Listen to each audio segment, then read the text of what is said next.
Today's story is about a guy who spent 5 years being someone's financial safety net, emotional anchor, and on-call vacation planner, all rolled into one. He booked a 2-week beach resort trip, dropped a $2,000 non-refundable deposit straight out of his savings, and then his girlfriend dumped him, admitted she'd been cheating, and casually assumed she was still going on that trip. As friends, obviously. What he did with those tickets is exactly why you're here today. Grab whatever you've got and settle in, because this one builds slowly and pays off beautifully. Let's get into it. We're better as friends, honestly, she assured me, so I agreed. Then she discovered friendship didn't include me covering her half of the vacation, especially not when I took someone else instead. My name's Alex and I'm 34. I work as an operations manager at a mid-sized consulting firm. Decent pay, steady work, the kind of job that doesn't make for exciting conversation at parties, but keeps the lights on and the savings account growing. I'm a planner by nature. I like order, I like reliability, and I've always believed that being the stable one in a relationship is a feature, not a flaw. That belief was about to get stress tested in a serious way. I met Jenna in college. She was a graphic design major with this electric, restless kind of energy, the type of person who had 4 plans going at once, and somehow made all of them sound like the most interesting thing in the world. She walked into a room and immediately became the center of it. Big laugh, big ideas, big dreams she talked about like they were already halfway done. I was completely hooked from the moment I met her, and I stayed hooked for longer than was probably good for me. We graduated and moved into a downtown apartment together. Nothing fancy, small kitchen, 1 bedroom, a view of the parking structure across the street, but it felt like the right kind of start. I went into it fully committed to making it work, which in practical terms meant being the one who held things steady while she built something of her own. Jenna was freelancing as a graphic designer. Building a client base from scratch is unpredictable work, and her income reflected that completely. Some months she'd land a big project and feel on top of the world. Other months she'd be picking up waitressing shifts and stress-eating cereal for dinner. I didn't resent her for the inconsistency. I understood it. I picked up the slack without making it a thing, paid most of the rent and utilities, helped her put together a professional website and portfolio, worked overtime when she needed software or industry events she couldn't afford. I told her we were a team. Your success is our success. I meant every word of it. There's one night I think about more than any other from those early years. About 2 years into living together, she lost her biggest client without any warning. A long-term contract just evaporated.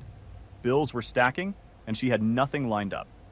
I came home after a 12-hour shift, still in my work clothes, and found her sitting on the couch in the dark. No TV, no music, just sitting there staring at nothing, looking completely hollowed out in a way that made my chest tighten the second I saw her. I didn't ask what happened. I sat down beside her, held her, and told her we'd figure it out together. That night, after she fell asleep, I transferred money from my personal emergency savings into our joint account to cover her share of the rent. She hadn't asked me to do it. She didn't even know until the next morning when she checked the balance. She wrapped her arms around me and called me her rock. Said she'd pay me back as soon as things picked up. That became the pattern. Her inconsistency, my backup fund, her promise to eventually square things up. I accepted it because I genuinely believed we were building towards something together. And in fairness, her work did pick up during certain stretches. There were periods of real momentum where she was booking clients consistently and feeling good about where things were heading. Those stretches made the harder ones feel worth it. Another memory that's been sitting with me since all of this ended, about 3.5 years in, she wanted to quit her waitressing shifts entirely and go fully freelance. She was terrified to do it without a financial cushion she didn't have. I told her I'd cover us for a few months while she built momentum. I dipped into my emergency fund for the second time, covered groceries and utilities, and her share of the rent while she pushed the freelance business forward. She made it work, landed 2 solid ongoing clients, and stopped worrying about the side income within about 4 months. She was so relieved, so grateful. Told me she couldn't have done it without me. I went to sleep that night feeling like I'd done something genuinely meaningful. Looking back now, I just funded the stability that let her grow comfortable enough to eventually decide I was boring. We talked about the future constantly. Marriage someday, a house when it made financial sense, what kind of life we wanted to build together down the road. I wasn't in a rush. I was just fully in it. The way you are when you've decided someone is your person and you've stopped questioning it. Looking back now with a clear head, I was carrying about 80% of the weight and calling it partnership. That's not entirely on her. I let that dynamic develop over years without ever naming it for what it was. About a year ago, she started talking about burning out. The freelance hustle had been grinding her down, and she needed a real reset. "Let's plan something big," she said. "Something we've been saying we'd do since college but never actually pulled the trigger on." So I made it happen. I found a 2-week resort package at a beach destination that was genuinely stunning. White sand, blue water, the kind of place that looks like something out of a travel magazine. I put down the $2,000 non-refundable deposit from my savings, fully expecting she'd cover her half when her next client payment came in. The remaining balance wasn't due for several months. We had time. She was completely thrilled. Lit up like I hadn't seen in a while. Posted about the trip on social media that same day. The destination, the resort, heart emojis, the whole production. She wrote something like, "Can't wait to make memories with my favorite person." I remember smiling when I saw it. I was just happy she was happy. That happiness didn't last long. Hold on. Let me step in here. This is me, not the story. Before we move forward, I need you to clock something. This man pulled from his own emergency fund to cover her rent when she didn't even ask. He worked overtime so she could go to networking events. And now he's dropped $2,000 on a vacation she's barely contributing to. She's posting heart emojis online. He's balancing a spreadsheet. That's not a partnership. That's a sponsorship with a girlfriend title attached. And you know what she calls him later? Boring. No spark, no passion. We'll get there. Stay with me. Around the same time I booked the trip, something in the apartment started feeling different. It's hard to describe because it wasn't dramatic or sudden, more like a slow temperature drop, the kind you don't notice until you're already cold. Jenna started coming home later from work. Not by hours at first, just 30 or 40 minutes, then gradually more over time. Her phone was always face down on the counter when I walked into the kitchen. She'd be smiling at the screen and typing quickly, and the moment I got close, she'd set it down and change the subject. I told myself it was work stuff, a new client, a group chat with her design community, something that didn't involve me. I trusted her. I'd never had a reason not to. She started reposting things online that I noticed but didn't comment on. Quotes about craving adventure. Memes about outgrowing comfortable routines. Posts about needing someone who keeps life interesting. I'd see them scroll past in my feed and feel this low-grade unease I couldn't quite locate. But I kept talking myself out of it. People post random things. It doesn't mean anything. Then came the mentions of Mark, a coworker of hers. Musician on the side, guitarist in some local band that played underground shows. She brought him up the way you'd mention anyone from work. Casually, in passing, like he was a completely normal thing to talk about. He'd planned a last-minute road trip and just went. Got backstage passes to some show through a contact. Always doing something, always in the middle of some project. She'd laugh when she talked about him. This easy, light laugh that I hadn't heard her use about anything involving me in a while. I noticed. I didn't say anything. She started canceling things I'd planned for us. A dinner reservation she'd been looking forward to, she'd text an hour before to say she was staying late with friends. A movie night at home, she'd cut it short and go to bed early. A weekend picnic I'd organized specifically because she said she wanted to get outside more. She rescheduled twice and then stopped mentioning it entirely. Our intimacy dried up over the course of a few months. She said she was tired, stressed about work. I gave her space because that felt like the right thing to do when someone says they need it. But the distance didn't shrink. If anything, it grew. There were evenings when I'd come home, cook dinner, put it on the table, and she'd eat with her phone beside her plate like I was background noise. I'd try to start a conversation and get one-word answers. Then she'd disappear into the bedroom saying she needed to unwind. I'd sit there at the table thinking about what I'd done wrong and coming up empty. I hadn't changed. I was exactly who I'd been for 5 years. That somehow made it worse. Privately, I was starting to question everything. Was I too stable? Too focused on building something steady when what she wanted was unpredictable? I started second-guessing qualities I'd always considered strengths. The planning, the consistency, the way I worked hard to make our life reliable and solid. I suggested we shake things up, maybe book a spontaneous weekend trip somewhere neither of us had been. She waved it off, said we were fine, said I was overthinking it. I was lying awake at 3 in the morning running through every possible explanation, so I'm not sure that qualifies as overthinking. But I stayed quiet. I'd turned down a promotion the previous year that would have required extended travel because I wanted to stay close to home. I'd pulled back on things I actually cared about. Photography, long trail hikes, a reading habit I'd dropped completely, to keep my schedule open for us. I'd built my life around the assumption that this was where I was supposed to be, and now I was feeling it hollow out from the inside without understanding why. I kept telling myself it was a rough patch, that relationships go through these things and come out the other side. It wasn't a rough patch. The truth showed up on a Tuesday night in early fall. I got home earlier than usual and stopped at her favorite Thai place on the way. Same order we'd been doing since our first year together. I set the table, lit a candle, and sat there for a few minutes just hoping that a quiet dinner was all we needed to close whatever gap had been growing between us. She walked in around 8. Eyes on her phone, purse still over her shoulder, didn't register the table set up at first. I said hey and asked how her day was. She set her bag on the couch and let out a long breath. Alex, we need to talk.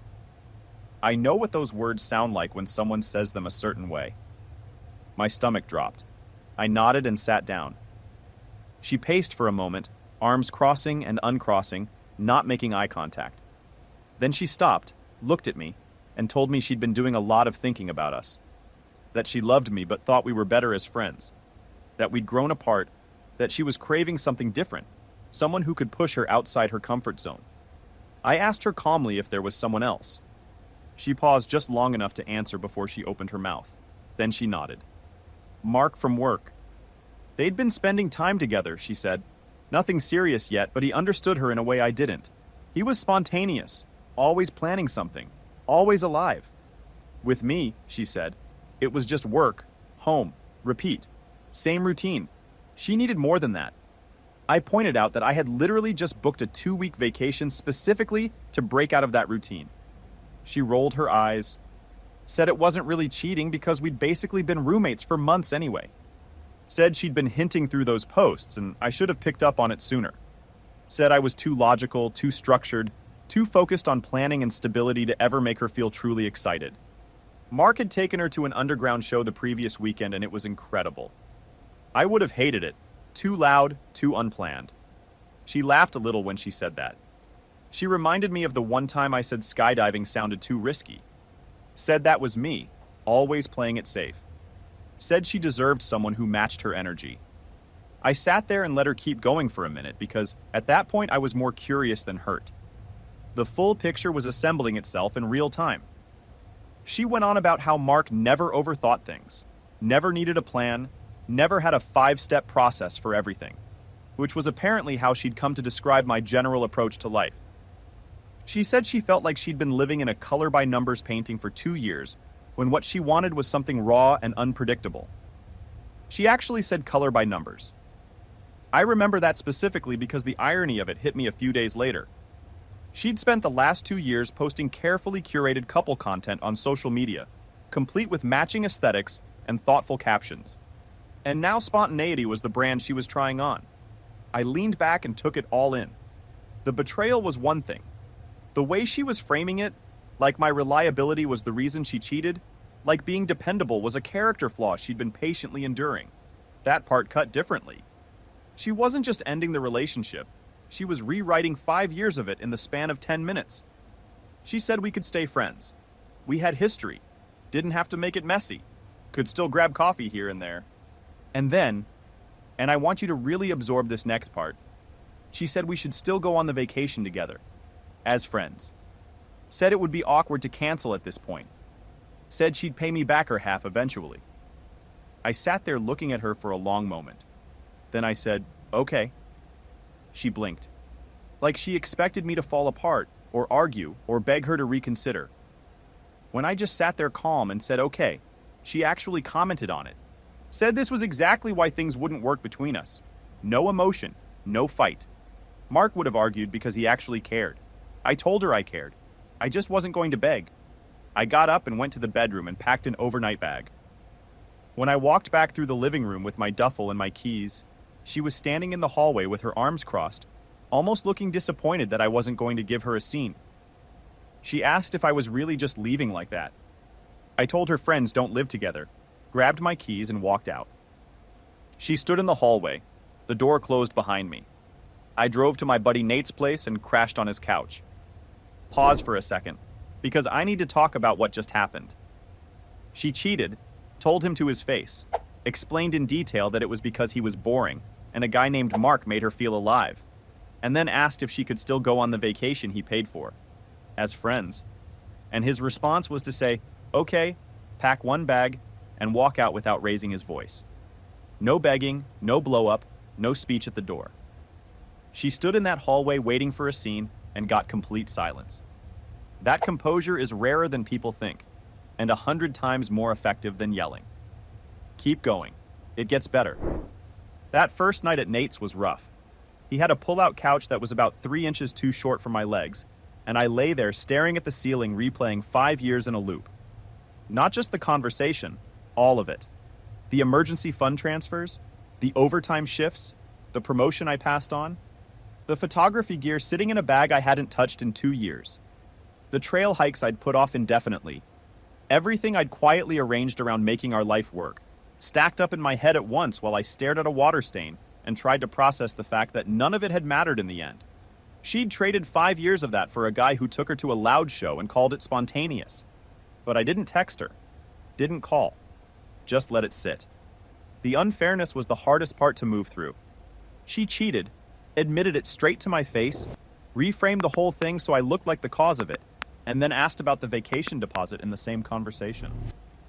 But I'd been around long enough to know that falling apart in the direction of someone who just disrespected you is the worst possible use of your energy. Nate was solid about the whole thing. He let me know that same night that she was showing her true colors and I deserved better, and he said it without making a production of it. He kept the coffee stocked and gave me the couch for as long as I needed without pressure. I took a few days off work to get my head straight, started running again. Real runs, hard ones, early in the morning before anyone else was out. The physical reset helped more than I expected. There's something about grinding through a 5-mile run at 6 in the morning that puts a pretty sharp edge on what actually matters and what doesn't. I went back to the gym and actually pushed myself, instead of going through the motions. I started writing things down at night, which felt slightly ridiculous, but helped more than I expected. Every red flag I'd explained away, every comparison she'd made, every vague post I'd convinced myself meant nothing, all of it out of my head and onto paper, where I could actually look at it clearly. The list got long faster than I thought it would. On the practical side, I moved quietly and without drama. Emailed the landlord about ending the lease early, kept the reason brief. Had utilities transferred out of my name. Went to the bank and withdrew my half of the joint account and closed it the same day. Found a 1-bedroom apartment within a few weeks. Fully mine, nothing shared, no joint, anything attached to it. The vacation deposit was gone. I knew that. Non-refundable meant non-refundable, and I wasn't going to lose sleep over $2,000 I'd already written off mentally. But the remaining balance wasn't due for a couple more months. And Jenna had never actually paid her half. Always the next paycheck. Always soon. I'll get you back. I didn't remind her. I just filed that fact away quietly. I unblocked her on one app to keep a line open in case anything came up related to the lease or the joint account. Practical stuff only. Otherwise, silence. I picked up my camera for the first time in close to 2 years. Started reading the sci-fi novels I'd been meaning to get to forever. Took a solo trail hike one Saturday morning that I'd wanted to do for ages, but had always put off because she wasn't into hiking. Standing on that trail with nothing around me but wind and distance and my own thoughts, I felt something start to loosen. It wasn't happiness exactly, more like the specific relief of realizing you've been carrying something heavy for a very long time, and you've only just noticed because you finally set it down. Work picked up around the same time. I poured the extra energy into a major project that had been sitting on the back burner for months, and my manager called me out in front of the whole team. Said I'd been on fire lately. That small moment of recognition, earned, not handed to me, not something I'd had to beg for, hit differently after years of looking for that same feeling in a place that kept dimming it. I started seeing someone. Nothing I planned, just naturally. I met a woman named Laura at a professional event, introduced through a mutual colleague. She was a teacher. Grounded, sharp, easy to be around. She laughed at my dry humor without making it weird. We got coffee a few times, no pressure or expectation on either end. It felt like finding parts of myself that had been quietly put in storage. The unfairness still surfaced sometimes at night, but I didn't live in it. I let the silence do its work. About a month after the breakup, the silence started talking back. Okay, time out. Let me set the table for what's coming. While this guy is out here running trails and quietly rebuilding everything, Captain Spontaneous is self-destructing in real time. The musician who was so exciting, always planning adventures, ghosted her inside of a month. Turns out spontaneous also means not planning to stick around. Apparently, it was a whole pattern with this guy. She wasn't the first. She'd also quit her part-time job expecting to travel with him. Now freelancing is her only income, and she's scaring off clients with dramatic posts online. This is what trading stability for vibes looks like on paper. I started hearing updates through mutual connections, not because I asked, just things that come up when people talk. Mark had ghosted her after a few weeks. Turned out he was seeing multiple women at the same time, which nobody in our circle was shocked by. A few people who knew him said it was standard behavior for him, that he had a whole pattern of this, and that Jenna wasn't the first woman who'd made a significant life change based on his interest only to watch him disappear. That information was not exactly comforting, but it did clarify some things. She'd walked away from her waitressing shifts right around the same time she got involved with him, expecting to travel and spend time together, which left freelancing as her only income exactly when she could least afford for it to be unstable. Then, she'd gone online during the fallout and started posting vague, dramatic content, rants about fake people, cryptic things about moving on, and recognizing who actually valued you. The kind of content that signals to potential clients that you're in the middle of a personal crisis. Professional image matters in freelance work. People don't hire someone whose public profile reads like a slow-motion spiral. Friends began quietly stepping back. Not a dramatic falling out, just the natural dispersal that happens when someone becomes consistently exhausting to be around. The first message came about 5 weeks after the breakup. I was between sets at the gym when I checked my phone and found a text from Jenna. Casual tone, like we were old friends who'd just fallen out of touch. Asked how I'd been. Said she missed chatting and that we should grab coffee sometime. And then, almost like a footnote at the end, she brought up the vacation deposit. Said she could Venmo me her half soon and we shouldn't let it go to waste. Not one word of apology. Not a single acknowledgement of what actually happened between us. Just a friendly check-in with a financial request tacked onto the end. I replied twice, told her there was no need, then told her to handle her own. She responded almost immediately, said I was being cold, said friends help each other out, said she couldn't afford to lose that money right now. I didn't answer. I blocked the number. A few days later, her mom called, left a voicemail. I recognized her voice immediately. She said Jenna had told her what happened, and that we were so good together, and that I should be the bigger person and reach out. She used the phrase, family sticks together, like Jenna and I had been family, or like calling yourself a close friend of an ex automatically enrolls you in the network. I deleted the voicemail without responding. Then Tina, Jenna's best friend, the type who had been enthusiastically enabling her drama for years, sent me a text. Said I was being cold, said Jenna was hurting, said the cheating quote-unquote just happened, and at least I should hear her out about the trip because she needed a break. I replied once, told her it wasn't my problem. Then I blocked Tina too. About a week after that, a call came in from an unfamiliar number while I was at my desk. I let it go to voicemail, almost deleted it without listening, but curiosity got the better of me. It was Jenna, new number, different voice than I'd heard in that apartment. Softer, cracking at the edges. She said, okay, I was right. She was wrong.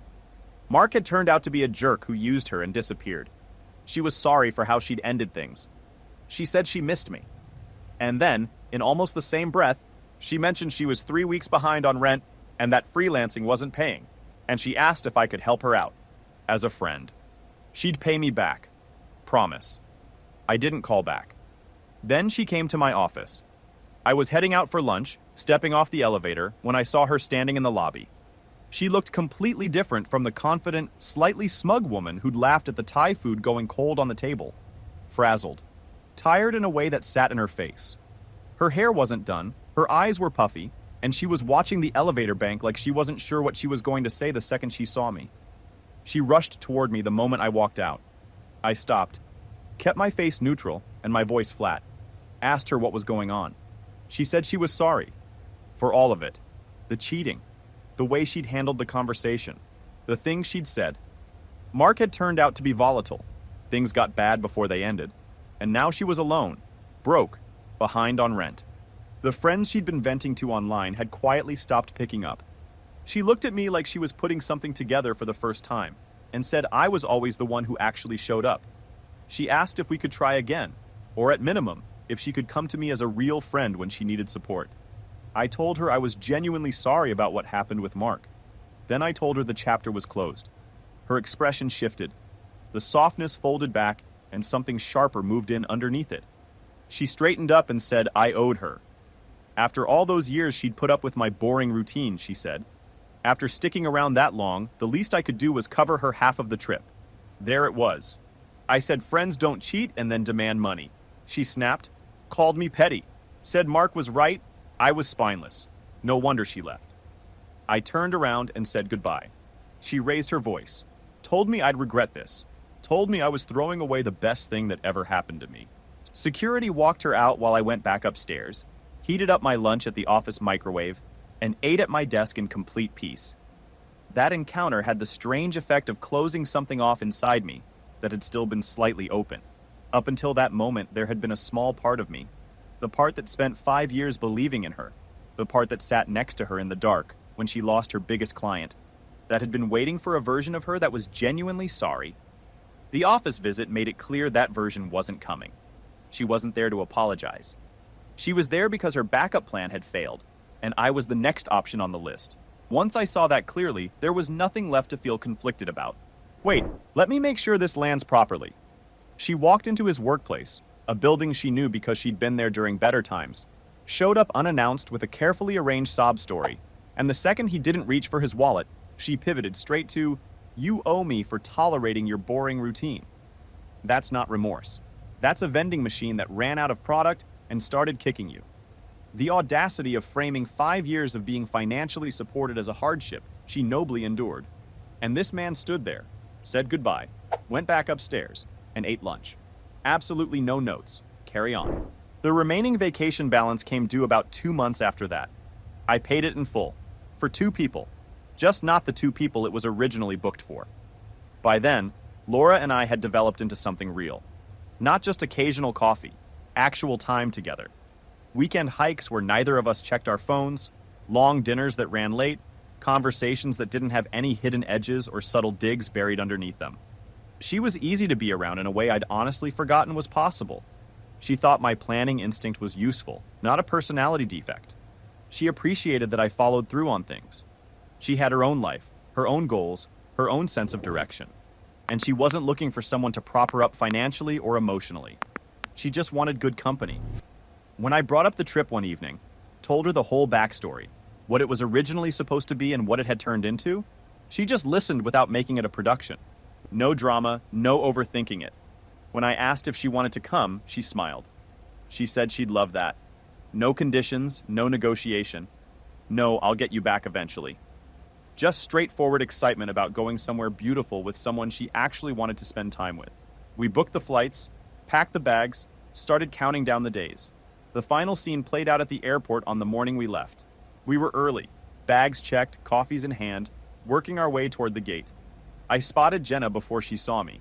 She was standing near the check-in counters with a carry-on, alone, looking worn in a way that was hard to miss even from across the terminal. She wasn't dressed the way she used to dress when she wanted to make an impression. No effort in it. Just someone who looked like they'd been through a few hard months and hadn't quite landed yet. She must have seen something on social media or heard through someone in our old social circle that I was still going on the trip. I don't know exactly how she found out, but she was there. She locked eyes with me and came straight over. Laura felt the shift in the air before I said a word. She moved slightly closer without making anything of it. Jenna looked at Laura, then at me, asked if we could speak alone for a moment. I shook my head. She started again, slower. Said Mark had left her in real financial debt. Said she'd had to borrow money from her mom just to cover groceries. Said the friends she'd been venting to online had stopped answering. Then she looked at me with this expression like she was genuinely seeing something clearly for the first time. Said she'd been blind, said I was stable and kind, and she'd traded something real for something that turned out to be completely empty. Said she'd changed and wanted a chance to start over. And then she asked if she could come on the trip, as a friend. Said she'd sleep on the couch if she had to. Just needed the escape. There were a few people from our old social circle nearby, getting coffee before their gate. I'd noticed them when we came in. They were pretending not to watch. I said her name once. Kept my voice even. Told her the chapter was closed. Said I'd built something new. Better situation at work. Better people around me. The trip was mine and Laura's. She said we'd planned it together. That I couldn't just replace her. I reminded her that she replaced me first. Told me I was boring. No spark. No passion. She said it herself. Her face crumbled. She said she knew she was wrong. Said she was sorry. Said please don't leave her like this. I felt nothing. Not anger, not satisfaction, not the guilt she was probably hoping for. Just a flat, complete nothing. The kind that only shows up after you've already moved through every other emotion and come out the other side. I told her her choices brought her to this point. Mine were taking me somewhere else. She reached out and grabbed my arm. Said after everything, I at least owed her a second chance. Laura touched my arm gently. Time to go, she said. I looked at Jenna one last time. The person standing in front of me didn't really resemble the woman I'd fallen for in college. That version of her had been ambitious and alive and full of possibility. This version was running on desperation and entitlement, and the belief that our history gave her a permanent claim on my patience. Those are two very different things, and I'd finally stopped confusing them. I told her to take care of herself. Told her not to contact me again. She called after us as we walked toward the gate that I'd be miserable, that Laura was a rebound, that I'd regret this. Every word landed somewhere behind me and just stayed there. One of the guys from our old circle, someone I hadn't spoken to in months, caught my eye as we passed. He gave me a slow nod, the kind that says everything without needing a single word attached to it. We boarded the plane. 2 weeks later, I was on a beach with good food in my hand and nothing pressing on my mind. I know Jenna eventually saw the photos because a mutual friend mentioned it in passing later. I didn't feel vindicated by that. Didn't feel much of anything about it, actually. The satisfaction I had was quiet and personal. The kind you don't need to announce to anyone or prove to anyone. It was just mine. 5 years. A lot of overtime, a lot of past promotions, a lot of emergency fund transfers I never asked for back. And all of it led to boarding a plane without her, landing somewhere beautiful, and feeling completely at ease with how every single piece of it played out. Don't mistake kindness for weakness. And don't let anyone call your stability boring for so long that you start to believe them. So Reddit, what would you have done at the airport? Would you have stopped and talked to her, or walked straight past without breaking stride? Drop it in the comments. Look, nobody's calling this guy perfect. He stayed too long, ignored flags that were pretty hard to miss by the end, and carried the weight of two people on one salary for years without naming what that dynamic actually was. But when it fell apart, he didn't beg. He didn't blow up. He handled the mess quietly, rebuilt something better, and took the trip he worked for with someone who genuinely wanted to be there.